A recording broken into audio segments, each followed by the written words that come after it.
Hello, I'm the Angry Spork. On this Tuesday, 22nd day of the second month of 2022, it made sense to focus on one Bat villain in particular, Joker! So, in a different kind of crossover, it's kind of stretching the concept, but it's my show, so there, I'm taking issue with Batman Two Faces, an Elseworlds tale set in a more Victorian age. Let's see if this comic makes us want to turn the page, or turn our heads.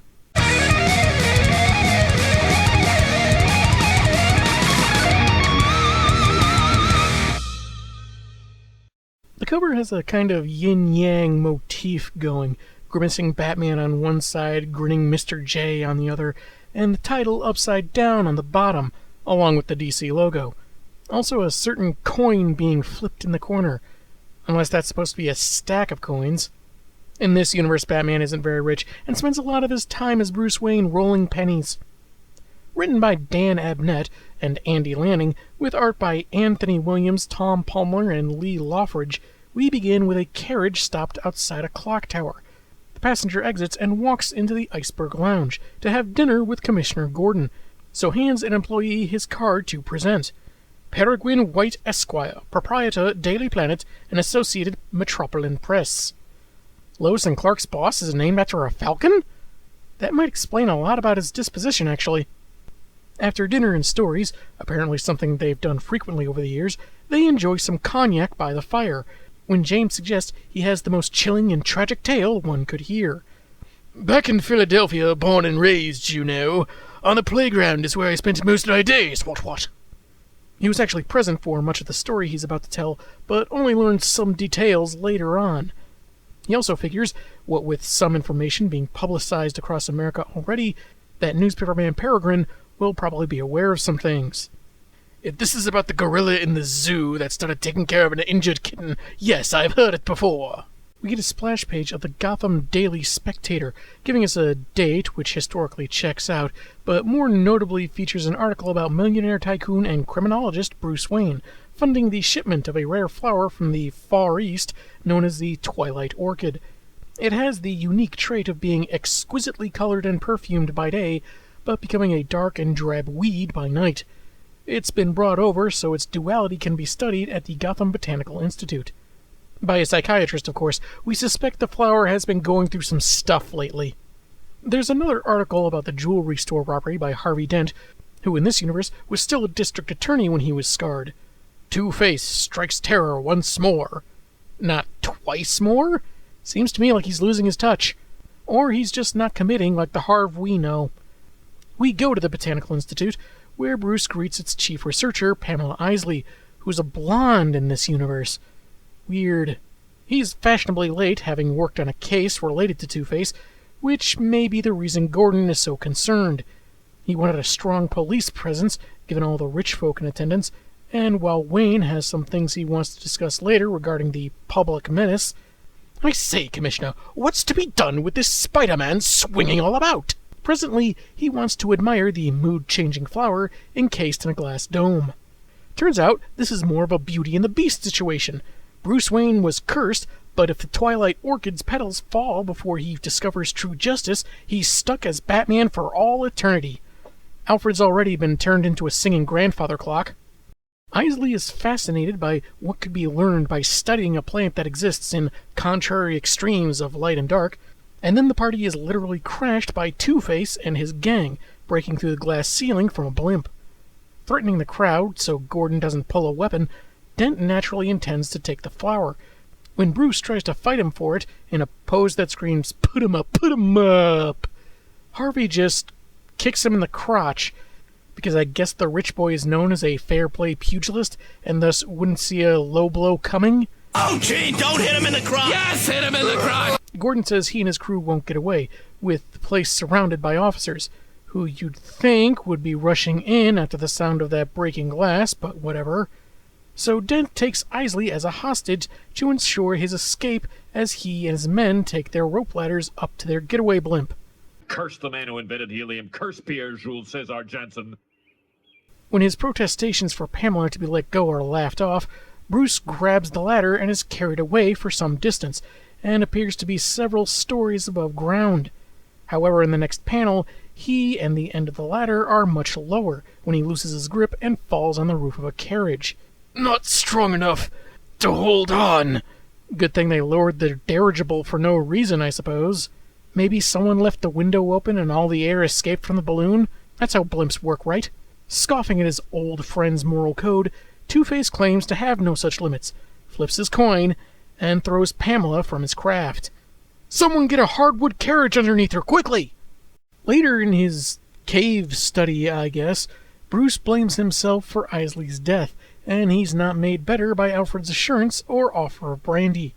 Wayne hoped studying the Twilight Orchid's dual nature would help to heal Harvey Dent's schism, hence why he procured it in the first place to try and distill its natural properties that control its dual nature. As it happens, Pamela had clutched the flower when she was thrown overboard, and it was found in her hand. For her sake and Harvey's, he intends to finish what he started. Alfred does the same, except with the booze, because waste not, want not, and all that. Narration, in the form of Bruce's case notes, reveal how he spent weeks working beneath the manor, his only gauge of time being when his butler would bring food that was often ignored, because no matter the universe, Batman's got a Batman. It also mentions Alfred likening his increasingly pallid appearance to that of a cave creature, like a... what do you call it, with the pointy ears and the wings and the sonar? It'll come to me. Anyway, he read every botanical book he could for inspiration, and even has an analytical engine, apparently some kind of early computer for data processing, made by someone named Babbage. This is likely a reference to Charles Babbage, who designed the first automatic computing machines. Designed, but apparently couldn't quite build them. And he looks an awful lot like Mark Lynn Baker from Perfect Strangers. No. Alfred decided not to mention the daily woes going on in the city, like Two-Face's tightening grip. Despite this, Bruce feels his old friend deserves to be rid of this evil identity as much as Gotham itself. And surely, if this cure works and he becomes mentally stable, no one will expect him to stand trial or serve jail time and accept the horribly disfigured man back into high society. Right? After a solid month and on the verge of a breakthrough, Bruce tells his butler to take the night off to be alone for the evening. In his solitude, he readied his latest compound and drank it to test it on himself. It's killing me, but my one regret is that I made it pumpkin spice. Blech. He chokes a little, convulses on the ground, and his notes suggest it was like the burn of nasty venom, but when it passed, there was a calm and a feeling of strength, none of which I'm getting from this look on his face. That expression really more reads, I hope no one finds out I just wet myself. But he finds a kind of strength he'd never known, as if his imperfections drained away, leaving behind moral and physical power. He tests this out in the gym, where he detaches and tears the punching bag with one hit. That'll show that upstart Stephen Rogers. Let's see who Nicholas Fury wants for his avenging team now. In a single bound, he leaps up to the rafters, marveling at what he's become. Now beyond his formerly humble state, he could fight Two-Face's criminal empire on more equal terms. Though to fight the cowardly, superstitious criminals, he'd need to embody fear as some kind of dark figure, something Alfred had compared him to. I shall become ungrateful, spoiled rich boy man. Wait a minute. On a splash page, he's already got himself a suit and is leaping across rooftops.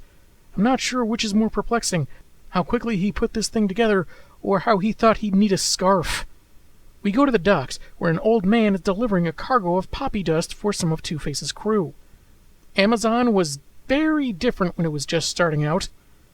One of them takes offense to a remark the geezer makes about their boss, specifically how they can work for him. Weird, since he's supplying them with a product for money, but anyway, a bat-shaped blade flies toward them, and while it looks cool in a way, it seems very impractical as a throwing weapon.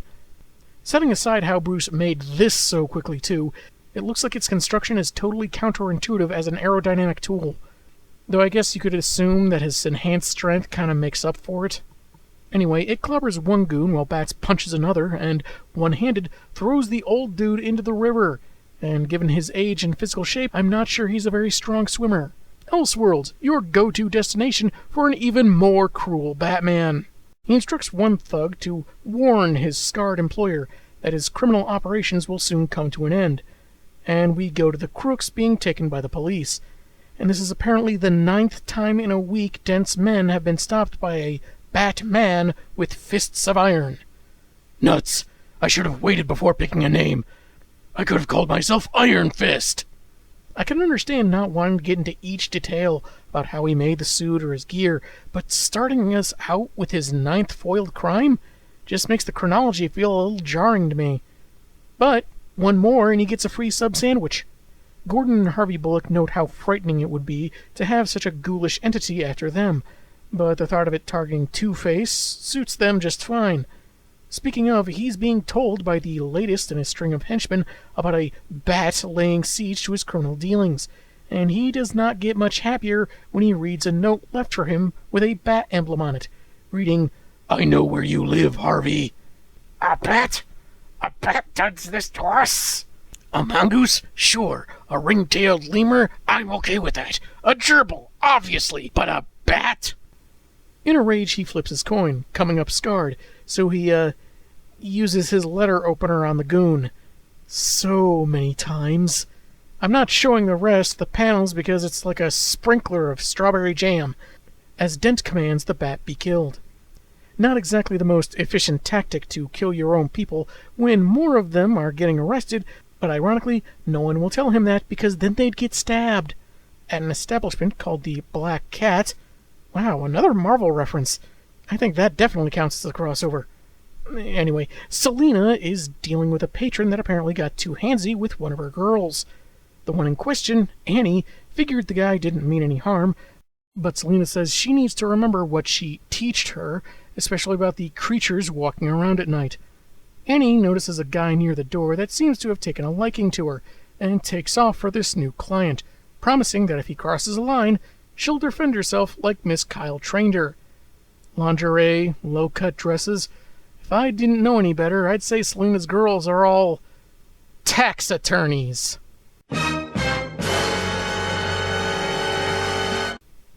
What just happened? Annie leaves with the man, asking his name, but all he does is laugh with a big happy smile, which only intensifies as he pulls her and begins stabbing. Bruce Wayne is woken up at noon, having overslept, and meets with Gordon and Bullock, told of a killer that struck 4 times in the last week, leaving signed notes calling himself the Joker. He cuts up his victims in a way that shocks Bruce, seeing the daguerreotypes, or photographs, included in the case file. He carves smiles onto the faces of his kills, even though James always appreciates the help he never asked for, and that Bruce is already working on the Two-Face case, he needs any insight the rich boy could give, so Wayne promises to catch the butcher. As they're leaving the mansion, Bullock mentions how peculiar Wayne seemed, and doesn't know why the commissioner bothers with him, at which point he's told to shut up. What exactly did Bruce do or say that seemed so out of place? He's apparently an independent criminologist, not working within the police force, but other than that, I'm not sure what's so out of place here. Was it him swearing to catch a killer with such intensity? Or is Bullock confused by anyone in a bathrobe? Or that bathes? Batman, reluctantly pausing his attacks on Dent, heads to the Bowery, the seedier part of Gotham where the Joker has been committing his crimes. He's ensnared in a whip and attacked by Selina, thinking the Bat is behind the killings, and decided to hunt him wearing what looks like undergarments with a skirt and a very thin domino mask. She's thrown off, and when Batman tries to speak, she kicks him in the face. After blocking more of her attacks, he refers to her by name and removes his mask. What? He recognized her with that mask on? But how? Maybe Selina was counting on people being so distracted by her outfit that they wouldn't think to actually look at her face. More journal narration explains how the two are previously acquainted, with Selina helping amateur detective Bruce on his earlier cases that involved the Bowery. He admired her for standing up for the less fortunate, though one's mileage will vary on Wayne's interpretation of prostitution, as it's not exactly a glowing one. The note even deviates for a moment to how their relationship might have been different had their stations not been so different, but he gets back on track. Apparently, this isn't Miss Kyle's first foray with a costume either, as Bruce previously scoffed at it, but now he realizes how useful becoming a being of fear can be. Yeah, Selena's outfit doesn't exactly inspire fear, but hey, you do you. They're both after the Joker, though Kyle would prefer to end him outright as opposed to leaving it to the courts. Bat suggests they split up. He takes the west and Selena the east. Should she find the criminal, he hands her a small signal device so she doesn't have to face him alone, and she swears to use it if needed. The narration continues that after 1 or 2 hours, Selena had made her way to Craven Cut, near the marshland. There she spotted the Joker, attacking some men likely loading contraband for Two-Face, but why he was after them instead of the usual street girls was unknown. And in complete contradiction to her earlier promise, Kyle dives in with a kick to the killer's jaw. God save us! And if you want to save us by using a woman in fishnets and a lacy bustier, who am I to question your infinite wisdom? Wow, there is a God. She tells the one survivor, and any others that may be off-panel, to run for their lives, and he warns she should do the same, as their foe doesn't seem human. That's when we get a formal look at the Fiend. Not terribly unlike the Joker we're used to, but no red lips and much bushier eyebrows. He actually reminds me of someone else, but I can't quite place whom. Anyway, she fights Joker long enough to realize how outmatched she is, and takes to the rooftops, with him following and laughing all the way. She fires the signal, a large pinkish flare into the sky, but the killer catches up to her, throwing his knife into her side and sending her over the edge.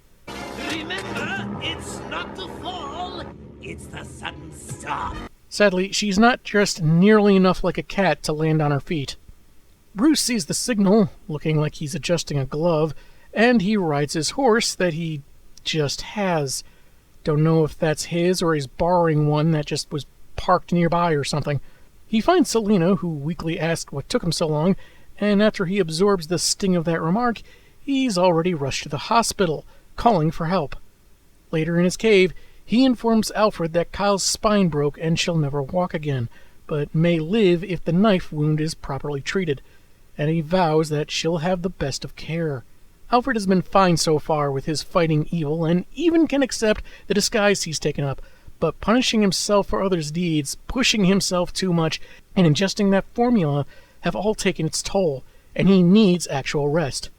So Bruce tells him to leave. You signed a contract, Pennyworth.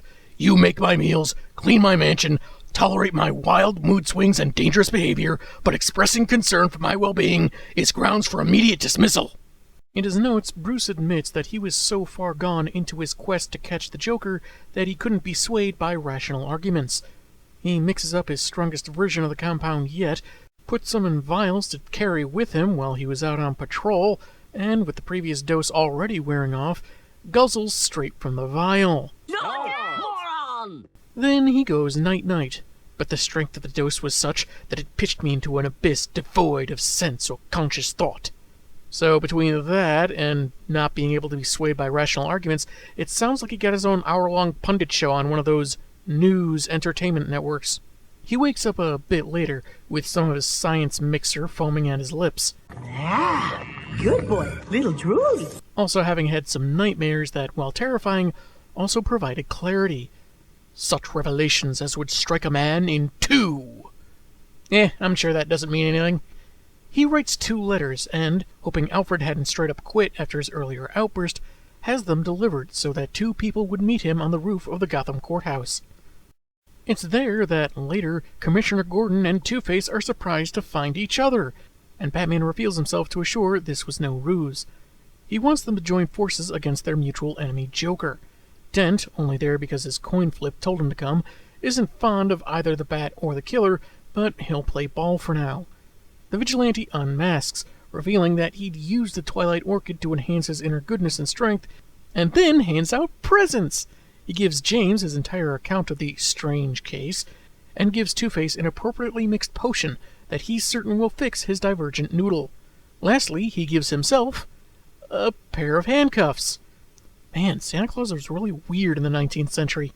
He then undergoes a transformation, one step of which looks like someone is shooting him with a leaf blower, until he's fully become the Joker.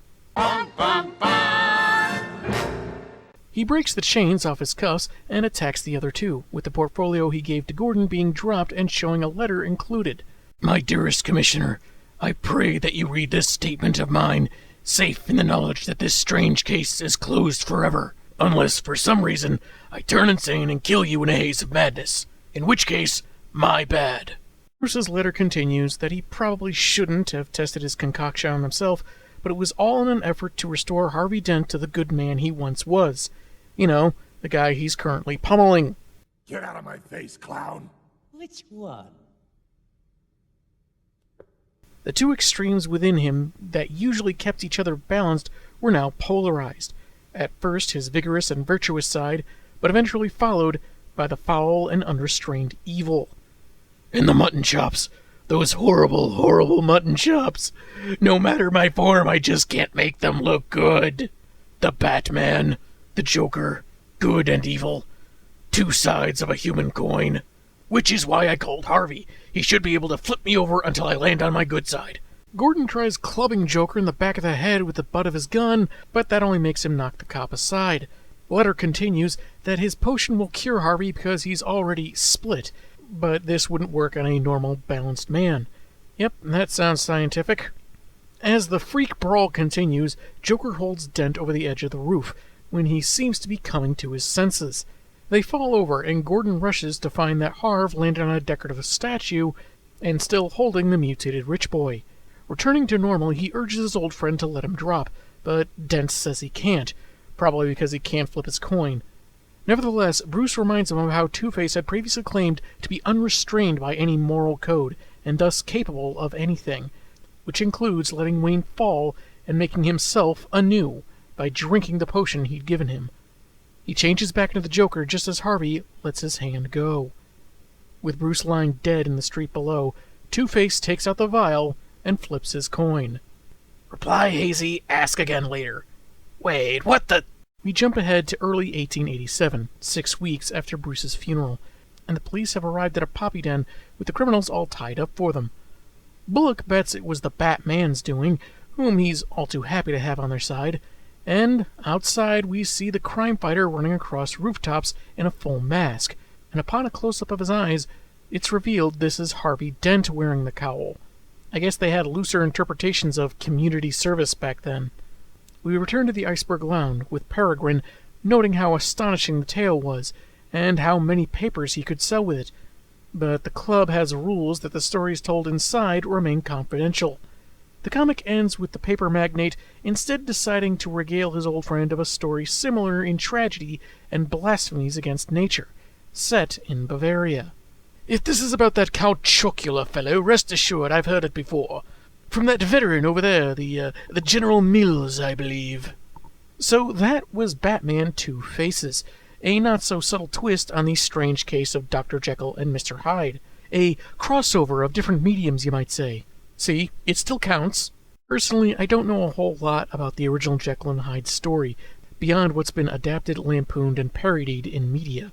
I can't speak to its statement on the duality of man, or how it might illustrate the ongoing conflict we all have within us, and so on and so forth. I can only say that this feels less like a story getting to the heart of what it's adapting, and more, what if it was Batman and Joker? It's not terribly surprising that the evil side would be Mr. J, but it does work. At the very least, it's a fun idea, and that's fine. Some stories get wrecked because someone took their very basic concepts way too seriously and tried way too hard to convince readers their script was deeper than it really was. It never gets into the details of 1880s Bruce Wayne's past. No dramatic recitation of murdered parents, no vow to bring justice to an unjust society. Heck, for all we know, this version of the Waynes died peacefully in their sleep when their son was already an adult. Or they're still alive somewhere else in America. The driving force is for Bruce to cure his friend Harvey, though we only get a few mentions of the good man he was, and an offhand remark by Alfred being the inspiration for his costume. The pacing could have used a bit of polish, as it can be difficult to discern how much time passes in between scenes, or even panels on the same page. Not to mention, when Selina gets attacked, since Bruce was the Joker, what compelled him to travel a distance he'd have to walk back, change clothes by the looks of how he held his glove here, in whatever amount of time it took the signal flare to burn out? It kind of feels like something of a dangling thread to me. That, and Joker, I guess, washing off the blood so thoroughly that Bruce doesn't see or smell any on his clothes. Devious, but considerate for an evil alter ego. I'm okay with some things being skipped over for the sake of brevity, but I think I would have liked to have seen maybe a couple of flashbacks to the good old days with Harvey Dent, but it's kind of derived from Wayne's case notes. I guess it makes sense they'd be more straightforward. The dialogue, terms, syntax, dialects feel appropriate for the era, some people speaking prim and properly, some with heavier British accents, and it makes it feel very immersive. Same goes for the art, with ornate detail and structures, furniture, and some clothing. Batman's suit is very simple in design, but it still feels right, though I'm still not sure why he added a long scarf.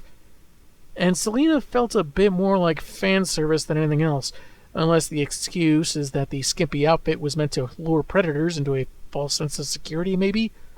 While it's not consistently graphic, there were a couple of times when the book would get pretty bloody, so I can't say it's exactly appropriate for younger readers, unless you want to go full Ned Flanders and say it's raspberry jam. And while I don't know much about the original Jekyll and Hyde, I cannot say that this story is without depth itself. There is a clear mirroring of duality at work. Harvey was scarred and became Two-Face, who uses a coin to make his decisions and feels that his lack of morality makes him superior. Bruce chose to experiment on himself with his elixir, and while he chose to become Batman, he didn't choose to become the Joker. And while it could be argued that maybe he attacked those Two-Face goons earlier in Joker form because he was stalking them as Batman, or maybe it was a subconscious thing, he didn't do it out of some moral righteousness. Joker is a form of Bruce without any morals, without any restraint, without any humanity, pure animalistic rage and fury and malice. His laughter a sign that he takes delight in everything he's doing, even for his close friends, people he cares for, or those he pities for some reason. Harvey's at least restrained by his coin, which gives the chance of restraint from doing one terrible thing or another. And now that he's become Batman, working against the very crime he would cause, it seems that Bruce's final elixir worked. And it could be said that while this is a good way for him to make up for his wrongs, his redemption might be seen as some, like, luck of the draw. But maybe that's appropriate if you contextualize it as the flip of a coin. Overall, even if you don't want to read as deeply into this as some might, it's still a fun, enjoyable read. It kind of gives away the twist on the cover, but also with its basic concept too. And ye olde Perry White story? That gets elaborated upon in a loose sequel called The Superman Monster. It's by the same creative team, so it definitely makes me wonder if they had plans for any other mashing up of classic literature with their own pantheon. Animal Man Farm, Wonder Woman's Odyssey, Jason Blood's Inferno, A Clock King Orange, The Metamorphosis, Death of a Salesman who was later retconned back to life, Great Julius Caesar's Ghost, A Christmas Carol Ferris, The Brothers Robin, Vandal Savage and the Sea, The Phantom Stranger, A Portrait of the Archer as a Young Sidekick, The Sound and the Female Furies, Captain of the Flies, The Great Queen, Crime and Punishment by a Vigilante, Pride and Prejudice against Space Aliens, Hamlet but Everyone Has Superpowers, Of Rats and Men, The Scarlet Hood, Moby Dick and His Best Friend Aquaman, Catch 22 Faces, The Adventures of Huckleberry Todd, All Quiet on the Martian Front, The Invisible Man-Bat, The Ravens, The Tale of Two Central Cities, A Kryptonian in the Sun, The Color Scheme Purple, Condiment King Lear, American Psycho that escaped Arkham Asylum, A Wrinkle in Time because Flash forgot to turn off the cosmic treadmill again, The Arms Merchant of Casnia, One Flew Over the Penguin's Nest, Valley of the Doll Man, The Once and Future King Shark, A Farewell to Anything You Enjoyed. And lastly, as long as they made the title more literally reflective of the story, I'd be all for To Kill a Bluebird. I'm the Angry Spork, and man, have I got issues.